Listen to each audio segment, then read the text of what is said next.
ന്യൂസിൻ്റെ സുപ്രഭാതം. ദിനസൂചിക.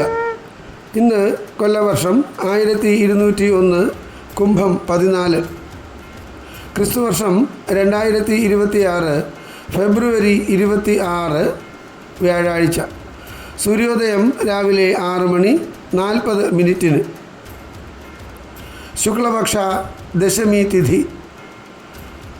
ഉച്ചയ്ക്ക് 12:11 വരെ മകയിരം നക്ഷത്രം, ശേഷം തിരുവാതിര. ഇന്നത്തെ രാഹുകാലം ഉച്ചയ്ക്ക് 2 മണി മുതൽ 3:28 വരെ. ഉത്തരായന കാലം, ശിശിര ഋതു. ഇന്ന് സൂര്യൻ അസ്തമിക്കുന്നത് വൈകുന്നേരം 6:29. ഏവർക്കും ഞങ്ങളുടെ ശുഭദിനാശംസകൾ. ഇന്നത്തെ പഞ്ചാംഗം തയ്യാറാക്കിയത് ജ്യോതിഷരത്നം ഡോക്ടർ അജിത് കരുവപ്പള്ളി.